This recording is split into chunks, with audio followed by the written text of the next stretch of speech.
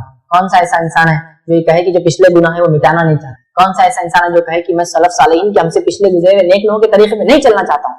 یہ نیک لوگوں کا طریقہ تھا، یہ کرنے سے، رات کا قیام کرنے سے اللہ تعالیٰ کے ہم قریب ہوتے ہیں۔ کون سا انسان اللہ کے قریب نہیں چاہتا؟ یہ کرنے سے ہمارے دن میں گناہ نہیں ہوں گے انشاءاللہ، تو اللہ گناہ سے بچاتا ہے، پچھلے گناہوں کو مٹاتا ہے، اور بیماریوں سے پورے علاج، پورے مسائل کا حل، پورے پرابلم کا سلوشن رات میں جانا ہے۔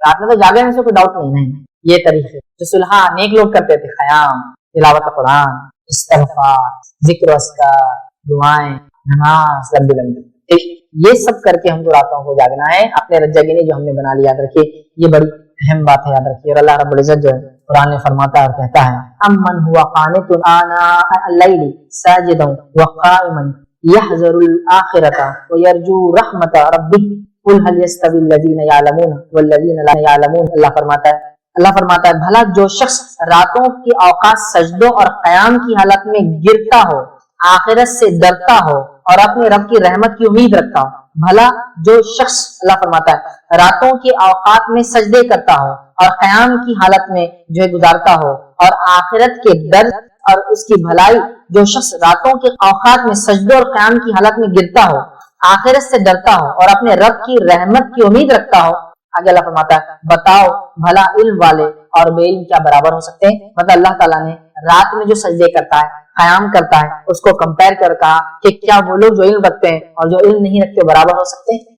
تو یہاں دیکھیے خاص طور سے اللہ فرماتا ہے رحمت کی امید رکھتا ہو، ٹھیک ہے، اور وہ سجدے اور قیام کرتا ہے، اور خاص طور سے لیل میں، رات میں۔ تو رات میں جو قیام کرتا ہے، رات میں جو سجود کرتا ہے، تو اللہ فرما رہا ہے کہ وہ لوگ ہیں جو آخرت کو سمجھتے ہیں، علم رکھتے ہیں، تو کیا وہ لوگ جو علم رکھتے ہیں اور علم نہیں رکھتے، کیا دونوں برابر ہو سکتے ہیں؟ تو ہمیں یہ عادت ڈالنا چاہیے، راتوں میں قیام کی یاد رکھیے، اور راتوں کو ہم طویل لمبا قیام کرنے کی کوشش کریں، اللہ کا تقوی اختیار کرے، یاد رکھے، راتوں کو کم آرام کرنے کی کوشش کرے، اور جو صحت کے وقت خاص طور سے اللہ تعالیٰ سے مغفرت طلب کرے۔ کیوں؟ اس لیے کہ اللہ رب العزت نے سورہ زاریہ سورہ نمبر 51 آیت 18 اور اسی طرح سورہ آل عمران میں ایک جگہ فرمایا اور کہا وبالاسحار هم يستغفرون، مومنوں کی صفت ایک یہ ہے کہ وہ سحر کے وقت میں استغفار کرتے ہیں۔ کیا فرمایا اللہ نے؟ وبالاسحار هم يستغفرون، وہ لوگ سحر کے وقت استغفار کرتے ہیں، چونکہ اسی آخری پہرے رات کا اور سب سے افضل گھڑی ہے، اللہ رب العزت نچلے آسمان پہ ہوتا ہے اور بندہ اللہ سب سے قریب ہوتا ہے، اور روز آواز لگائی تو کوئی مانگنے والا اور کوئی ہے مغفرت طلب کرنے والا، میں مغفرت دوں۔ تو جو ہے استغفار کا وقت ہے، یاد رکھیے۔ تو ہمیں چاہیے ہم کوشش کریں کہ اللہ تعالیٰ سے راتوں میں اٹھ کر خوب جو ہے توبہ کرے اور خوب ہم جو ہے استغفار کرے، یاد رکھے۔ اور یاد رکھے سلف صالحین کے قول میں سے قول ہے، ابو سلیمان دارانی رحمۃ اللہ علیہ فرماتے اور کہتے ہیں، یہ تاریخ دمشق میں ان کا یہ قول ملتا ہے، وہ کہتے ہیں کرنے والوں کو راتوں کے قیام میں لہو و لعب میں مشغول لوگوں سے بھی زیادہ لذت ملتی ہے۔ جو لوگ راتوں کو جاگ کر رب کو راضی کرنے کی کوشش کرتے ہیں نا، ان لوگوں کو جو لوگ راتوں میں جا کے لہو اور لعب، عیش مستی کر رہے ہیں، یا جو ہے منمانی کر رہے ہیں، یا اللہ کی عبادت کے خلاف کام کر کے راتیں گزار رہے ہیں، وہ کہہ رہے ہیں جو راتوں میں عبادت کرتا ہے نا، اس آدمی کو جب اس کی لذت کا پتہ چل جاتا ہے، لذت لگ جاتی ہے، تو اس کو ان لوگوں سے زیادہ اس میں مزہ آنے لگتا ہے نا۔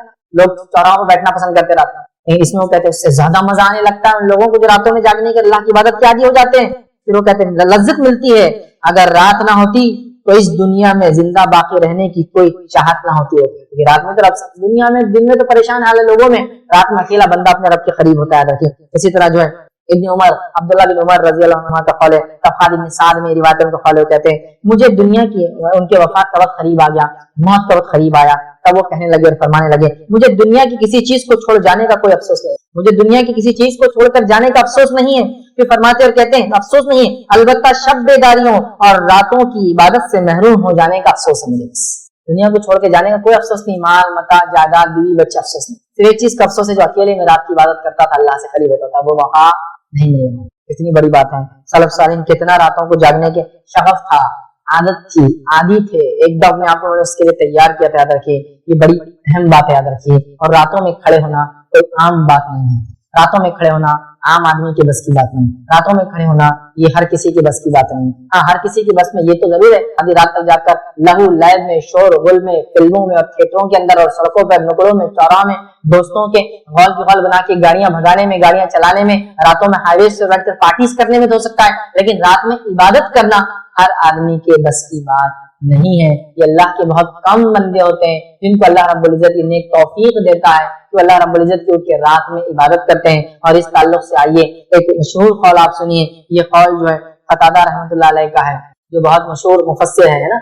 آپ ابن کثیر پڑھیں گے تو قتادہ یہ فرماتے ہیں، قتادہ رحمۃ اللہ فرمایا، یہ وہ جو ہے مفسر ہے، ان کا قول ہے. قتادہ رحمۃ اللہ علیہ فرمایا کرتے تھے، ان کا قول ہے جو ہے، ان کے قول دیکھیے کیا ہے. وہ کہتے تھے منافق کبھی بھی اطاعت الہی کے لیے راتوں میں جاگ نہیں سکتے. وہ کہا کرتے تھے منافق کبھی بھی اطاعت الہی کے لیے راتوں میں نہیں جاگ سکتے. تو منافق تو ویسے فرض بھی دکھانے کو کرتا ہے تو رات میں کیوں جاگنا ہو. تو کہتے تھے منافق کبھی بھی رات میں اطاعت الہی کے لیے جاگ نہیں سکتے. یہ تو صرف سچا مومن ہے، اسے میں نے بھی کہا سچا ہو، کیونکہ رات میں فرض نماز کو تو لوگ دیکھ رہے ہیں تو منافق آ جاتے تھے، لیکن رات میں تھوڑی منافق نماز پڑھتے ہوں گے. تو کہتے ہیں کہ منافق کبھی بھی جو ہے اطاعت الہی کے لیے رات میں جاگ نہیں سکتا. یاد رکھیے بڑی بات ہے، یاد رکھیے ایک بڑا بھاری قول ہے ہم جیسے لوگوں کے لیے. یاد رکھیے. بہرحال آگے آئیے ہم دیکھتے ہیں اللہ رب العزت نے فرمایا تھا تتجافى جنوبهم عن المضاجع يدعون ربهم خوفا وطمعا ومما رزقناهم ينفقون. اللہ فرماتا کہتا ہے ان کے پہلو بستر سے الگ رہتے ہیں. مطلب صحابہ کے تعلق سے آئی بات کہ وہ راتوں میں جاگتے ہیں، اپنے اللہ کے نیک بندوں کا تذکرہ کر رہا ہے کہ ان کے پہلو بستر سے الگ ہوتے ہیں، رات میں الگ رہتے ہیں. وہ جہنم کے خوف اور جنت کی لالچ میں اللہ تعالیٰ کو پکارتے ہیں. کوئی نہیں جانتا کہ ان کی آنکھوں کی ٹھنڈک کا کیا سامان چھپا رکھا ہے جو انہیں ان کے اعمال کے بدلے میں دیا جائے گا. وہ لوگ جو راتوں کو اپنے پیٹ کو بستر سے الگ رکھتے ہیں، مطلب فرائض ادا کرنے کے علاوہ راتوں میں اٹھتے ہیں، اللہ فرما رہا ہے، اور اللہ سے خوف کرتے، جہنم سے اس سے پناہ مانگتے ہیں، جنت کے تعلق سے طلب کرتے، اللہ سے اس کی لالچ رکھتے ہیں. تو اللہ فرما رہا ہے اللہ کو پکارتے ہیں. کوئی نہیں جانتا اللہ نے ان جیسے لوگوں کی آنکھوں کی ٹھنڈک کے لیے کیا سامان چھپا کر رکھا ہے، معلوم نہیں ہے. اللہ تعالیٰ نے ایسے نیک لوگ جو رات میں جاگتے ہیں ان کے لیے خزانے جمع کر رکھے ہیں، ایسی نعمتیں جمع کر رکھی ہے جس کو دیکھ کر ان کی آنکھوں کو ٹھنڈک محسوس ہے. لیکن وہ کیا ہے اللہ کرا یہ خود نہیں جانتے ہیں، لیکن یہ کر کے آؤ پالو گے اس چیز کو. بڑی بات ہے، بہت بڑی بات ہے. یاد رکھیے ہمیں راتوں کو جا کر اللہ کی عبادت میں گزارنے کی کوشش کرنا چاہیے. یوں تو بہت گل چھرے، عیش مستی، مذاق، انجوائمنٹ، ہاں کنٹری سائڈ جو ہے پکنک اور رات میں خیمے لال گھوم لے، بہت گھومے ہوگا، لیکن یہ عادت یہ مشغلہ ہم کو بنانا یاد رکھیے اور اس کے فائدے اٹھانا ہے. اسی طرح اللہ رب العزت جو ہے قرآن میں فرماتا، سورہ دہر کی آیت نمبر 26 اور 27 میں فرماتا اور کہتا ہے وَمِنَ اللَّيْلِ فَاسْجُدْ لَهُ وَسَبِّحْهُ لَيْلًا طَوِيلًا إِنَّ هَؤُلَاءِ يُحِبُّونَ الْعَاجِلَةَ وَيَذَرُونَ وَرَاءَهُمْ يَوْمًا ثَقِيلًا. اللہ فرماتا اور کہتا ہے، غور سے سنیے کیا ہے. اللہ فرماتا ہے اور رات کے وقت اس کے سامنے سجدے کر اور رات کا طویل عرصہ اس کی تسبیح کیا کر. نبی اکرم صلی اللہ علیہ وسلم کو اسپیشل حکم ہے اور انبیاءوں کے لیے یا نبی اکرم صلی اللہ علیہ وسلم کے لیے رات کی نماز فرض تھی، یاد رکھیے ضروری ہوتی ہے، یاد رکھیے. اور آپ صلی اللہ علیہ وسلم ہمیشہ پڑھتے تھے.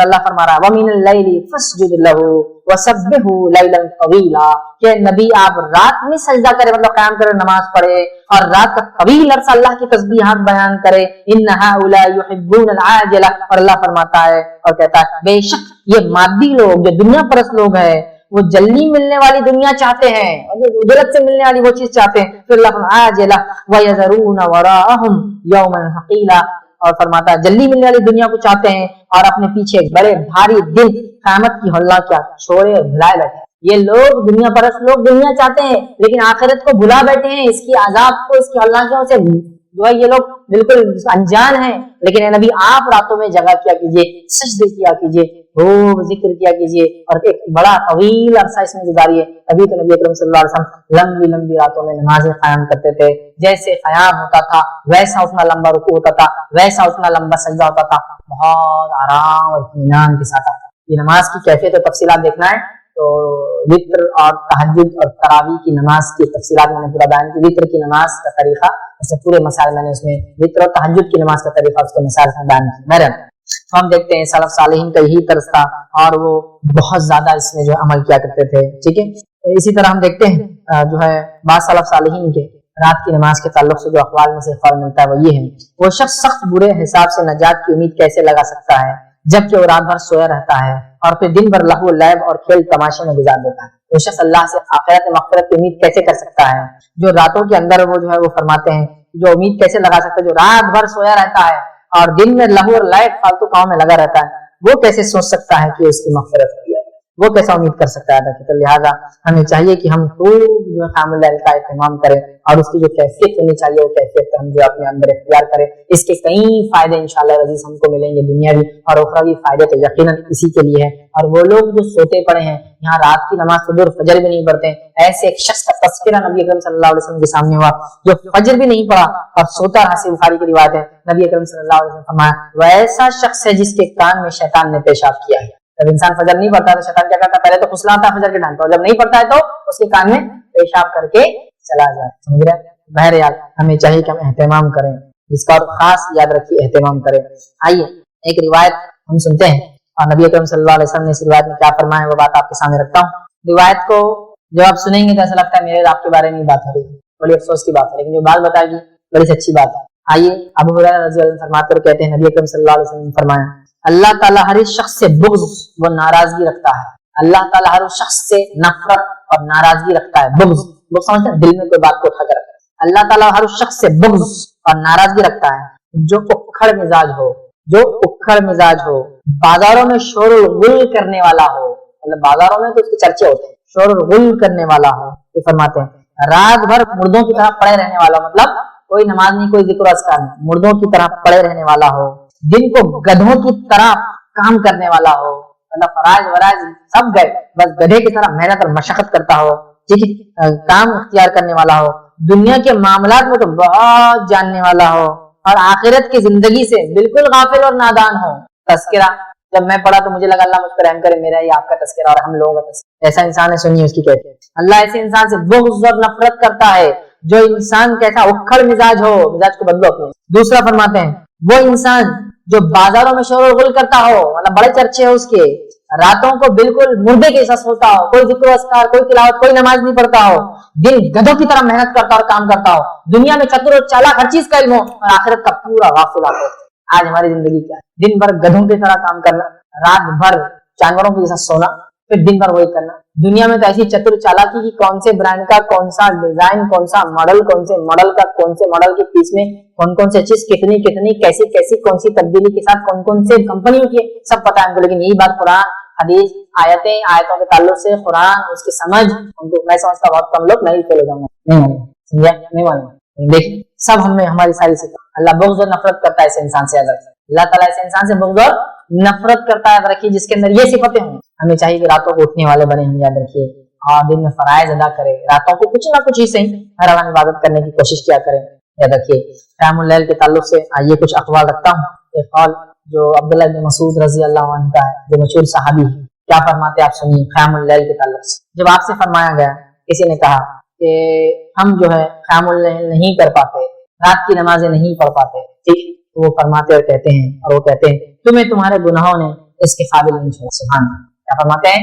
تمہیں تمہارے گناہوں نے اس کے قابل نہیں چھوڑا کہ تم رات میں قیام کر سکتے۔ سبحان اللہ، کیونکہ رات میں جب انسان قیام کرتا ہے تو اللہ سے گناہوں سے دور کرتا ہے اور پچھلے گناہوں کو مٹاتا ہے، تو کہتے ہیں اگر تم رات میں قیام نہیں کر سکتے ہو تو تمہارے گناہوں نے تمہیں اس لائق نہیں چھوڑا کہ تم رات میں اللہ کے سامنے کھڑے ہو، یا اللہ تعالیٰ نے تمہیں اس لائق نہیں رکھا کہ اب تم اس کے سامنے رات میں کھڑے ہو۔ کیونکہ ایسا وقت ہے کہ جو مانگا قبول ہو رہا ہے، مغفرت مل رہی ہے، گناہوں سے اللہ بچا رہا ہے، پچھلے گناہوں کو اللہ معاف کر رہا ہے، اپنی قربت دے رہا ہے، نیک لوگوں کے طریقوں پر چلا رہا ہے، تو کہہ رہے تمہارے گناہوں نے نہیں چھوڑا اللہ، سمجھے؟ آئیے آگے ہم بڑھتے ہیں۔ ایک اور قول اسی طرح ملتا ہے، بڑا سخت ہے وہ بھی اپنے آپ میں، تو کسی سے کہا گیا ہے رات کی نماز کے تعلق سے، تو لوگوں نے کہا کہ ہم استطاعت نہیں رکھتے رات کی نماز کی، تو فرماتے ہیں یا کسی نے ان سے کہا کہ قیام اللیل کی استطاعت نہیں پاتے، تو ایسا کوئی طریقہ بتائیے جس طریقے کو اختیار کرنے سے ہم قیام اللیل کرنے لگے. تو فرماتے ہیں دن کو اللہ تعالیٰ کی نافرمانیوں میں نہ گزارو تو رات کو اللہ تعالیٰ تمہیں خود کھڑا کر لیں گا اپنے ساتھ. عبداللہ بن مسعود کیا فرما رہے ہیں؟ تمہارے برائیوں نے، گناہ نے تمہیں اس لائق نہیں چھوڑا کہ تم رات میں کھڑے ہو سکو. یہاں دوسرے فال میں ایک بات مل رہی ہے کہ دن نافرمانیوں مت گزارو تو اللہ تعالیٰ تمہیں خود رات کو اپنے سامنے کھڑا کرے. سبحان اللہ. آج ہم نے نہ اپنے دن ایسے رکھے کہ رات میں اللہ کے سامنے کھڑے ہو سکے، نہ راتیں ایسی رکھی ہم نے کہ دن میں اللہ کے سامنے کھڑے ہو سکے، راتیں ایسی کہ فجر غائب ہو جائے نا. تو بہرحال ہمیں بہت زیادہ اس چیز کی کوشش کرنا ہے کہ جتنا ہو سکے، جیسی ہو سکے، رات کی نماز تھوڑی کیوں نہ صحیح پڑھنا، 2 رکعت سے صرف عشاء کی نماز کے علاوہ 2 رکعت سے پڑھنے کی ہمیں انشاءاللہ کوشش کرنا یاد رکھیے. اور ایسی بیداری جب اپنے آپ میں لائیں گے بڑے فائدے ہوں گے. یاد رکھیے ابو داؤد کی روایت ہے، اور صرف ہم کو نہیں جاگنا، اپنے بیوی بچوں کو بھی جگانا. ابو داؤد کی روایت ہے، نبی اکرم صلی اللہ علیہ وسلم فرمائے اللہ تعالیٰ ایسے آدمی پر رحم فرمائے جو رات کو اٹھا اور نماز پڑھی، اور اس نے اپنی اہلیہ بیوی کو بھی اٹھایا اور اس نے بھی نماز ادا کی، اور اگر اس نے اٹھنے سے پسو پیش کیا، مطلب بیوی اٹھنے کو تیار نہیں تھی، تو اس نے چہرے پر پانی کا چھینٹا مارا.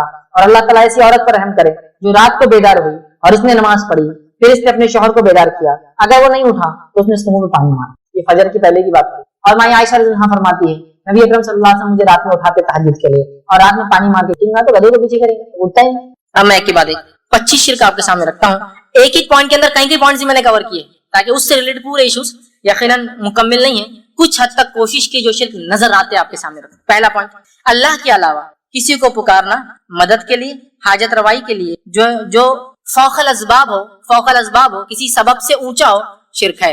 اب اس کا کیا معنی ہے؟ اللہ کے علاوہ کسی اور کو پکارنا مدد کے لیے، حاجت روائی، مشکل کشائی کے لیے، فوق الاسباب کیا ہے؟ اللہ نے کچھ لوگوں کو صلاحیتیں دے رکھی، ان صلاحیتوں کے تحت آواز دینا جائز ہے. اس کو بولتے ہیں تحت الاسباب، سبب کے تحت، فوق الاسباب سبب سے اونچا. جیسے آپ گڑھے میں گر گئے اور بازو سے ایک انسان جا رہا ہے، اللہ نے اس کو طاقت دی آپ کو کھینچنے کی، آپ بول سکتے ہیں اے فلاں مجھے اٹھا لو. یہ شرک نہیں ہوا. ورنہ بہت سے لوگ ہوتے ہیں یہ جو ہے وہابڑے بولتے ہیں یہ شرک ہے وہ شرک ہے، پھر ان کی امی سے کھانا کیوں مانگتے ہیں، ابا سے کھانا کیوں مانگتے ہیں، ایسا بولا پھر دے دو، شرک ہو گیا نا، مانگ رہے ہیں تم. میرے بھائی تحت الاسباب مانگنا جائز ہے، فوق الاسباب نہیں مانگتے نا. ابا اگر دبئی میں تو میں یہاں سے بولتا ابا کھانا دو، امی کھانا دو. امی سامنے ہے، صحت اچھی ہے، پکانا آتا تو بولتا امی کھانا دو. تحت الاسباب، سبب کے تحت اللہ نے صلاحیت دی تو مانگ رہا ہوں، سمجھ رہا. فوق الاسباب مانگنا تو کسی کو مدد کے لیے، حاجت روائی کے لیے، مشکل کشائی کے لیے آواز دینا، فوق الاسباب سبب سے اونچا. دفن منو مٹی نیچے اور آواز دے رہے مدد کر، فوق الاسباب سبب نہیں. زندہ بھی ہوتے تو کبھی کبھی انسان مدد نہیں کر پاتا ہے، تو ہوتا ہے آپ کنویں میں گر گئے، کوئی انسان جا رہا ہے، سوکھا کنواں ہے، کیا کریں گا وہ؟ بولیں گے ارے بھائی رکو، آپ میرے کو مدد لانا پڑیں گی، اس لیے کہ رسی نہیں ہے، سیڑھی نہیں ہے، میں اتر نہیں سکتا ہوں، میری صحت نہیں، مجھے عادت نہیں ہے، اتنا خطرناک کنواں ہے، سمجھے نا. اس کے بھی سبب سے سمجھ. تو فوق الاسباب آواز دینا، جیسا کہ کوئی فلاں جگہ دفن ہے اور آپ یہاں سے بولے فلاں مدد کر، یہ ہوا شرک. لیکن بازو ایک انسان کھڑا، میں کہوں بھائی میری مدد کے لیے آؤ، یہ شرک نہیں. اب لوگ اللہ کے ولی مدد نہیں کر سکتے اور بازو کے آدمی کو آپ بلا رہے، وہ تحت الاسباب بلایا جا رہا ہے، فوق الاسباب ہم آواز نہیں دے رہے اس کو. سمجھ رہے بات؟ لوگ یہاں سے آواز دے رہے، یا فلاں مدد کر، پتہ نہیں وہ کہاں بغداد میں ہے، پتہ نہیں کہاں وہ دفن ترکی میں ہے، یہاں سے آواز دے رہے. سمجھا نہیں ہوتا، یہ فوق الاسباب ہے. تحت الاسباب ڈاکٹر کے پاس جا کے کہنا اس کو زخم ٹھیک کر دو، مطلب علاج کرو، جائز ہے، کیونکہ ڈاکٹر کو صلاحیت اللہ نے دے رکھی ہے. تحت السبب، اس کے سبب کے تحت بول رہے علاج کا. ایک عام آدمی کو آپ بولتے ہیں کہ میرا علاج کرو، نہیں، آپ کو معلوم علاج نہیں کر سکتے. فوق الاسباب، آپ کسی جگہ جا رہے اور کہہ رہے اے فلاں میرا یہ ٹھیک کر دے، اور وہ بیچارہ فلاں خود مرا ہوا ہے، وہ کیا ٹھیک کر؟ سمجھ رہے آپ؟ یہ اصل چیز، پہلی چیز جو کہ بالکل ہمارے پاس عام ہے. اور بہت سے لوگوں کو دیکھا گیا، ایک صاحب تھے، اللہ ان کو رحم کرے، ہدایت دے، ان کو پتا تھا کہ یار یہ لوگ توحید کی بات کرتے ہیں، یہ کتاب و سنت کی بات کرتے ہیں، تو ان کی گاڑی کبھی چالو نہیں ہوتی، تو اتنے بار اللہ رحم کرے کفر کو دہرانا، میں کفر نہیں، علم کے لیے بتا رہا ہوں، ہر بار ایک ولی کا نام لے کے کک مارتے تھے، کیکا مارتے تھے، تاکہ کچھ تو میں نے جواب دینا، ایسا ویسا میں کچھ نہیں کہتا تھا، جو کرنا ہے کر بھائی، تیری مدد کو اگر آنا ہوں گے تو آپ بھی جائیں گے. ہر روز ایک نیا پکارتے تھے، صرف اس لیے کہ جلائیں گے اپن، یہ فلاں. میرے بھائی یہ جلن دنیا کی تھوڑی سی ہو سکتی ہے، آخرت میں آپ کیا کر رہے ہیں ذرا سوچ. اور اتنا بھی اپنے ولیوں کو چلر بنا دینا، میں سمجھتا ہوں ٹھیک نہیں، کی کے لیے بلایا جا رہا ہے. منسٹر لیول کا آدمی رہا، کارپوریٹ لیول کا آدمی تو بلاتے نہیں جلدی، اور ولیوں کو کیکوں کے لیے بلا رہے ہیں. اب خیر میں کچھ بولتا ہے تو کیا کریں گے. ایک صاحب تھے، ان کو پتا چل گیا کہ ہم لوگ توحید پر ہے، تو جم میں آتے تھے، میں بھی جم جاتا تھا، تو جم کے اندر تھر کانپ رہے تھے، کچھ نہیں ہوتا. میں نے کہا اب اتنا ہی باقی تھا کہ تو ایکسٹرا لوڈ اٹھا، ایکسٹرا لوڈ تو اٹھا، جم تو جا اور آئے مدد کی ہیلپ کی. سبحان اللہ. تمہیں تو بولنا چاہیے تھا جم کے مالک با ہیلپر کو دے گوڑا، لیکن صرف جلانے کے لیے. ادب کی بات، یہ لوگ بولتے ہیں اللہ سے مانگنا صرف، تو میں اب آواز دوں گا. اس سے کسی کا کچھ نہیں جانے والا سوائے اپنی آخرت کو ہم خود خراب کریں. اور اندازہ لگائیے اپنے ولیوں کو اتنا چیپ کیوں بنا رہے ہیں، اتنا سستا کیوں بنا رہے ہیں کہ آپ کی جم میں ہیلپ کرنے آ رہے ہو. ایکسٹرا لوڈ تو اٹھا رہا اور وہ ہیلپ کریں گے، سپورٹ کریں گے. کتنی مطلب آپ خود دیکھیے ہم کہاں بول رہے، کیا بات بول رہے اور کیا مقام دے اللہ کے ولی. اور تو دیکھ تو نے مقام کیا کر دیا، کک بنانے بلا رہا، جم کے اندر ویٹ اٹھانے بلا رہا. تو دیکھ تو نے کیا کر دیا ان کا. ہم تو ان کا مقام اپنی جگہ رکھ رہے جو ہے، جو ہونا چاہیے. ٹھیک ہے، تو اللہ کی ولیوں کا ہم انکار نہیں کرتے. اللہ کے ولیوں پر ہمارا ایمان ہے کہ اللہ کے ولی ہوتے نیک لوگ ہوتے ہیں. اس لیے کہ صحیح مسلم کی روایت آپ سے فرمایا، جو اللہ کے ولی کو تکلیف دیتا ہے، اس کے دوست کو تکلیف دیتا ہے، اللہ اس کے اوپر ایک بھوکے شیر کے ساتھ ٹوٹ پڑتا ہے. مانتے ہیں تمام چیز، لیکن ہم نے غلو نہیں کیا ان کو ان کے مقام سے اونچا، جیسا عیسیٰ ابن مریم کے ماننے والوں نے عیسیٰ علیہ السلام کو نوبت سے اٹھا کر، رسالت سے اٹھا کر جو ہے عبادت تک لے گئے. ہم غلو نہیں کرتے، نہ کسی نبی کی ذات میں، نہ کسی صحابی کی ذات میں، نہ کسی ولی کی. ٹھیک، اسی طرح جو ہے دوسرا، تاگے، دھاگے، سیپی، کوڑی، منکا، پتھر، انگوٹھی، مالا، لیمبو، بھلاوا، ناریل، مرچی، چاول، تعویذ، خبر کی مٹی، کپڑا، انگوٹھی، کاغذ، انڈے، اور اسی طرح جو ہے حروف مقطعات، یا اسی طرح جو ہے گھوڑے کی نال یا امام ضامن. یہ تمام چیزوں کا باندھنا، لٹکانا، چپکانا، کھانا، دھونا، ٹھوکنا، دبانا، چھپانا، یہ تمام چیز سب. اس کے علاوہ بھی اور کیا کیا ہو سکتے ہیں، آپ اپنے اس میں اندازہ لگائیے اور اس میں ایڈ کر ڈالیے. یہ سب چیزیں تو میں نے دیکھی ہوتی ہے. سکے بھی ہوتے کبھی ٹھوک دیتے خیر کے لیے، نالے ہوتی ہے. کچھ بھی چیز اگر آپ لگاتے ہیں، ٹھوکتے ہیں، چپکاتے ہیں، کھاتے ہیں، پیتے ہیں، دھو کر رکھتے ہیں، ٹھوکتے، کیلے بھی ہوتے ہیں، پڑھ کے پھوکے ہوئے کیلے، کچھ بھی کرتے ہیں. چیزیں چھوٹی چھوٹی ہیں، لیکن اگر یہ عقیدہ ہے تو یہ تمام چیز اس کو اگر لٹکاتے ہیں، کھاتے ہیں، پیتے ہیں، دھوتے ہیں، چھپاتے ہیں، چٹکاتے ہیں، دباتے ہیں، جلاتے ہیں، جھاڑتے ہیں، بہت سی چیزیں ہوتی ہیں، الگ الگ اعمال ہوتے ہیں. یہ تمام چیزیں اس نیت سے یہ کرنا کہ یہ حفاظت کریں گے، شیاطین کو دور رکھیں گے اور خیر و برکت لائیں گے، یہ تمام شرک ہے. لیمو لٹکا دیا، حفاظت ہو. نال لگا دی، برائی گھر میں نہ آئے. سکہ ٹھوک دیا، خیر اندر آئے. ہوتا ہے نا دروازوں پہ سکے ٹھوکتے لوگ، ہے نا. اسی طرح کیلا ٹھوک دیا، شیطان سے حفاظت کے لیے پڑھ کے دی تو بابا نے ٹھوک دیا. انگوٹھی پہن لی، امی کو کوئی شر وہ نہیں کر سکتا، میرا دماغ ٹھنڈا ہو گیا، مجھے فلاں ہو گیا، یہ ہوگا. مٹی کھالی خبر کی بہت ڈر لگ رہا بچے کو، مٹی لاؤ خبر کی، اس کے گلے میں ڈال دو، میں اچھا ہو گیا، یہ تمام شرک ہے. تعویذ ڈال دیا، میرا کام نکل گیا، تعویذ ڈال دیا، اس کا کام نکل گیا. تعویذ ڈال دیا، میری دکان چل گئی. تعویذ ہٹا دیا، میری دکان بیٹھ گئی، ہے نا. پھر کھایا جاتا ہے، جلایا جاتا ہے، چپکایا جاتا ہے، پھاڑا جاتا ہے، توڑا جاتا ہے، ڈبایا جاتا ہے، دفنایا جاتا ہے. پتھر کیا کیا ہوتا ہے آپ سب اس میں ایڈ کر لیجیے، اس نیت سے کہ یہ حفاظت کر سکتے ہیں، بلاؤں کو دور کر سکتے ہیں، شیطان کے خلاف ہمارے مددگار ثابت ہوں گے اور خیر اور برکت کو لا سکتے ہیں. یہ کام اگر کریں گے تمام کے تمام شرک ہے. تیسرا عمل جو کرتے ہیں یہ کیا، یہ بھی شرک ہے. اس میں لفظاً ایک ایک چیز کھول کھول کے رکھ رہا ہوں تاکہ بات واضح ہو. اس کے علاوہ بھی ہو سکتے ہیں، لیکن جو میرے نظر میں نے رکھنے کی کوشش کی. تیسرا یہ ایسے کلمات کا پڑھنا، ایسے جملوں کا ادا کرنا جو غیر اللہ کو خوش کرنے کے لیے، اس کی تعظیم یا اس کی تعریف یا جن اور شیاطین کو خوش کرنے کے لیے ہوتے ہیں، یہ جو ہے شرک ہے. بہت سے کلمات مسلمان پڑھتے ہیں جس کا معنی ان کو خود معلوم نہیں، اور اس لیے پڑھتے ہیں جس میں انبیاء سے دعائیں ہوتی ہیں، شہداء سے دعائیں ہوتی ہیں، شیاطین سے مدد مانگی جاتی ہے. یہ تمام شرک ہے. یاد رکھیے تمام شرک. جب بھی آپ کوئی دعا پڑھے، وظیفہ کرے، پہلے جان لیں کیا پڑھ رہے ہیں، کیا پڑھ رہے ہیں. بہت اہم چیز ہے، یاد رکھیے. ٹھیک ہے، ورنہ شیاطین کو خوش کرنے، انبیاء سے دعائیں ہیں، یا جو ہے پتہ نہیں کس کس سے مدد ہے، جو انبیاء اور غیر انبیاء اور پتہ نہیں ولی ہے نہیں ہے، مسلم اور غیر مسلم مدد مانگی جا رہی ہے. اس کو یاد رکھیے. جو بھی کلمات جملے آپ پڑھیں اس بارے معلوم ہو کیا پڑھا جا رہا ہے، اور وہ ثابت ہونا بھی چاہیے، اور اسی طرح جو ہے پتا ہو کیا. ورنہ ایسی چیزیں بھی ہوتی ہیں جس میں کلمات میں غیر اللہ سے مدد مانگی. چوتھی چیز، اللہ کے علاوہ دوسروں کے لیے قربانی کرنا، نذر اور نیاز کرنا، چاہے وہ زندہ ہو، چاہے مردہ ہو، چاہے انسان ہو، چاہے جن یا کوئی غیر ہو. یاد رکھیے یہ شرک ہے. اللہ کے علاوہ کسی اور کے لیے قربانی کرنا، نظر اور نیاز مانگنا.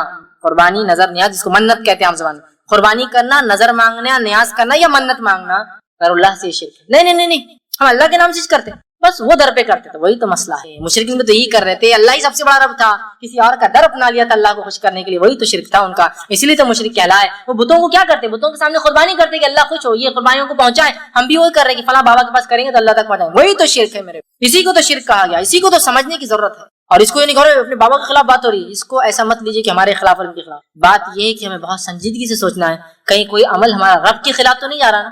وہ اصل دنیا لاکھ ناراض ہو، کچھ فرق نہیں پڑتا میرے بھائی، رب ناراض نہ ہو. ٹھیک ہے. اسی طرح پانچواں کام، اللہ کے علاوہ کسی اور سے دعا مانگنا اور پناہ طلب کرنا. ٹھیک، اللہ کے علاوہ کسی اور سے دعا مانگنا اور پناہ طلب کرنا. مطلب کیا ہوا، مشکل آ گئی، یا فلاں مدد کر اللہ کے علاوہ، یا پھر پناہ طلب کرنا، اے فلاں مصیبت سے بچا لے، مصیبت آ رہی، آندھی آ رہی، طوفان آ رہی. اللہ کو چھوڑ کر کسی اور سے دعائیں مانگنا اور پناہ طلب کرنا. پناہ سمجھتے نا، حفاظت میں جانا.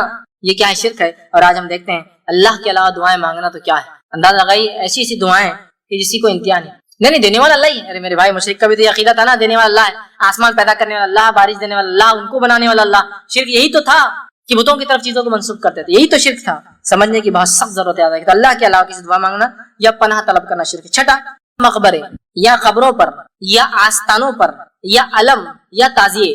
ٹھیک، خبروں پر خبر، مقبرے آپ سمجھتے ہیں کنسٹرکٹڈ بہت زبردست چیزیں ہیں جو وہ کر رہے ہیں. اسی طرح جو ہے ان سے دعا مانگنا, ان سے منت مرادیں, اپنی حاجت روائی کی دعائیں دینا, اسی طرح ان کے لیے قربانیاں کرنا, چڑھاوے چڑھانا اور ان کا طواف کرنا, ان پر نماز پڑھنا, یہ سب شرک ہے. سمجھ رہے آپ بات کو؟ یہ تمام چیزیں شرک ہے کہ ان سے مانگنا, مدد, دعائی, اولاد, اسی طرح منت مرادیں, چڑھاوے چڑھانا, ان کے لیے قربان کرنا, طواف کرنا ان کا جا کر, یا اسی طرح جو ہے نماز پڑھنا, یہ تمام کیا ہے؟ شرک ہے. یاد رکھیں. ساتویں چیز جو ہے جادو کا کرنا کفر ہے اور شرک ہے. یاد رکھیے. اس لیے کہ جادو ایکچولی کفر انوالو کرتا ہے, وہ ایسا کفر ہوتا ہے جس سے انسان شرک کر ہی بیٹھتا ہے. جنوں کو خوش کرتے ہیں علاقائی, اور بڑے بڑے جنوں کو خوش کر کے اپنے کام نکلواتے ہیں, تو یہ پہلے کفر ہے پہلے درجے کا, اور اس کے بعد شرک بھی ہوتا ہے, دونوں اس میں انوالو ہوتا ہے. تو جادو کا کرنا کفر ہے, شرک ہے, اور یہ شرک تک لے جاتا ہے. اسی طرح فال کھولنا شرک ہے. فال کھولنا سمجھتے نا؟ چلو کل کیا ہوں گا ذرا دیکھ لیتے ہیں. ارے کوئی تو بھی جا رہا ہے ذرا فال کھول دو, 2-4 چٹھیاں بنا کے اپنے فالا کھول رہے, کل کام ہوگا یا نہیں ہوگا. ٹھیک, یہ سب کیا ہے؟ شرک ہے. اسی طرح جو ہے 8ویں چیز نظر بد یا بیماری سے حفاظت یا علاج کے لیے تعویذ کا پہننا شرک ہے. نظر بد, اور یہ بری نظر بہت جلدی لگ جاتی ہے, بچے کو تعویذ ڈال دی, وہ ذرا کمزور ہے اس کا معاملہ, نظر جلدی لگ جاتی ہے. اسی طرح جو ہے بیماری سے, نظر بد سے حفاظت کے لیے یا علاج کے لیے, نہ ہو بول کر یا علاج کے لیے. ارے بہت بیماری بہت کٹی, کیا کرو؟ ٹھوک دو بولے ایک سامنے تعویذ, کیا ہوگا؟ بیماری نہیں آئے گی. کیا لکھا ہو تعویذ میں؟ تو قرآن. میرے بھائی قرآن شفا ہے, یہ میں بھی مانتا ہوں, ہاں, لیکن اگر ڈاکٹر آپ کو چٹھی لکھ کے دے دوا کھاؤ, اور چٹھی کو جب پھوڑ کر گلے میں ڈال کے گھومے, تو شفا ہوتی؟ نہیں, شفا بولے تو شفا, قرآن شفا ہے. وَنُنَزِّلُ مِنَ الْقُرْآنِ مَا هُوَ شِفَاءٌ وَرَحْمَةٌ لِلْمُؤْمِنِينَ, ہم نے قرآن کو نازل کیا ہے جو کہ مومنوں کے لیے شفا اور رحمت ہے. بات تو صحیح, شفا بولے تو شفا. اللہ نے قرآن میں کہا شہد میں شفا ہے, تو شہد کو ڈبی بھر کے گلے میں لٹکا لینا. وہی لفظ جو قرآن کے لیے, وہی لفظ شہد کے لیے بھی قرآن میں کہ شفا ہے, تو اب شہد کو لینا, کھانا نہیں کبھی بیمار ہوئے تو, لے کے گلے میں لٹکا کے گھومنا. شہد ہے نا, شفا ہے, قرآن میں, تو ختم. کوئی بولے گا بیوقوف آدمی, کھول کے پی, چاٹ, لگا تو شفا ہے. زخم پہ لگانا, چاٹنا, پینا, یہ شفا ہے. اب قرآن میں شفا ہے تو پھر ایسا لگے یہ شفا کا طریقہ ہے حاصل کرنے کا. دوا میں شفا ہے, ٹھیک ہے, تو دوا کا ڈبہ لو اور گلے میں لٹکا کے گھومو, اس میں شفا, ٹھیک ہے, استعمال آگے. آیت الکرسی ہے, ٹھیک ہے, تو پڑھو گا تو شیطان دور بھاگے گا نا. گلے میں لٹکانے سے بھگتا ہے, گلے میں لٹکانے سے بھگتا ہے. ایک حافظ قرآن انسان ہے, کیا ہے اس کے تو پورے سینے میں قرآن ہے, اس کو شیطان نہیں بہکاتا کبھی آ کر, پورے آیت الکرسی کا پورا قرآن بھرا ہوا اس کے اندر, نہیں بہکاتا کیا؟ بتائیے. جب حافظ قرآن پڑھیں گا تو وسوسے سے دور ہے نا. یہ ہے میرے بھائی, پڑھنا ہے, عمل کرنا, یہ مانا ہے اس کا. ٹھیک ہے, لٹکا کے گھوم رہے آپ اس کو, نہیں, قرآن یہ تو جائز ہے, غیر قرآن جائز نہیں. حدیثوں میں جو آتا ہے وہ بت والے تعویذ رہتے تھے, بس ہر چیز کو لے جاؤ اور وہاں لے جا کے لگا دو. یہ تو بنی اسرائیل کے لیے ہے, یہ تو فلاں قوم کے لیے ہے, یہ تو نوح علیہ السلام کے لیے, یہ تو قریش کے لیے, تو فلاں کے لیے. ہم کیا, ہم پورے کے پورے جنتی, کچھ بھی نہیں کر کے, یہ اپنے آپ پہ لاگو کرنا ہے. ٹھیک. تو نظر بد یا بیماری کے علاج یا شفا کے لیے تعویذ کا لٹکانا پہننا شرک. 9ویں چیز وہ عمل جو خالص اللہ کے لیے کیا جانا چاہیے, وہ دوسروں کے لیے کرنا شرک ہے. مثلا ایسی محبت جو محبت کا تقاضا ہے کہ اللہ سے کی جائے کسی اور سے کرنا, یا ایسا ڈر جو صرف اللہ سے رکھا جائے کسی اور سے رکھنا. مثال ایسے کام جو خالص اللہ کے لیے ہونے چاہیے کسی اور کے لیے کرنا شرک ہے. مثال کے طور پر ایسی محبت کسی سے کرنا جیسا اللہ سے کرنے کا حق ہے, اور ایسا ڈرنا کسی اس مخلوق سے جیسا اللہ سے ڈرنے کا حق, یہ بھی شرک ہے. بہت سے لوگوں کو جتنا ڈر اللہ کی غضب سے, اس کے عذاب سے نہیں لگتا, اس سے ڈر ان کو ایک شیطان کا قصہ سنا لگنا شروع ہوتا, تھر کانپ رہے, رات میں نیند نہیں آ رہی. عذاب کا بولو, جہنم میں عذاب ہے, جہنم میں عذاب دیکھا جائے. ایک شیطان بولتے ارے یار رات بھر پیخانے لگ گئے, پیشاب چھوٹ گیا میرا, نیند نہیں آئی, ڈر لگا, باہر جانا. دیکھیے آپ, مطلب جتنا ڈر اللہ کی جہنم سے نہیں, اس سے زیادہ ڈر ان کو اللہ کی مخلوقات سے لگتا ہے مختلف. لیکن اس کا ہرگز مانا نہیں. ایک صاحب مجھ سے پوچھنے لگے کہ مجھے, میں نے ایک بار ایسا درس میں بیان کر دیا, اور وہ ایک خطرناک کتے کے سامنے جا کے کھڑے ہو گئے. لوگوں نے پوچھا یہ کیوں؟ بولے اب میں ڈرتا نہیں اللہ کے علاوہ کسی سے. میرے بھائی یہ مانا نہیں تھا اس کا کہ آپ کتے کے سامنے, شیر کے سامنے کھڑے ہو جا کے اور بولے میں ڈرتا نہیں کسی سے. مانا یہ جیسا ڈر اللہ سے ہونا چاہیے. دیکھیں تحت الاسباب ڈر تو شیر چیتے سے کر سکتے, اس لیے کہ اللہ کے رسول نے فرمایا 5 جانوروں کو تو نماز میں مار سکتے ہو, اس میں فرمایا سانپ نماز میں مار سکتے, بچھو ہے, کیوں؟ نہیں میں ڈرتا نہیں ان سے, اللہ جو کرنا ہے کریں گے. نہیں, تحت الاسباب جو کوشش کر سکتے کر دو, پہلے مار دو, پھر دیکھا جائے گا اللہ نے جو فیصلہ کیا, کاٹیں گے نہیں کاٹیں گے, نقصان ہوگا. سمجھ رہے؟ فوق الاسباب ڈرنا, ایسا ڈر جو اللہ سے ہونا چاہیے, ایسی محبت جو اللہ سے ہونی چاہیے. جیسے بہت سے ہوتے ہیں نا جو عاشقی کے چکر میں جاتے ہیں, ایسی محبت کرتے ہیں جو محبت اللہ سے ہونا چاہیے, کہ اگر سامنے والا نہ ملے تو بھی مت زندہ رہے, میں بھی نہیں, دونوں مر جاتے ہیں. مطلب اپنی زندگی کا مقصد بھول جاتے ہیں, گویا ویسی محبت انہوں نے اللہ کے علاوہ غیر اللہ سے کر لی جیسی محبت کس سے ہونا چاہیے تھا, اللہ سے. سمجھ رہے؟ اپنی زندگی کو ختم کر لے رہے ہیں, اپنی جانیں لے رہے ہیں, دوسروں کی جانیں لے رہے ہیں, یہ ہوا وہ مانس. ٹھیک. تو وہ کام جو خالص اللہ کے لیے محبت, نفرت, دینا لینا, خالص اللہ کے لیے ڈر, وہ کسی اور کے لیے کریں. اسی طرح 10واں پوائنٹ, چیزوں پر صلیب کا نشان بنانا یا کالے ٹیکے لگانا.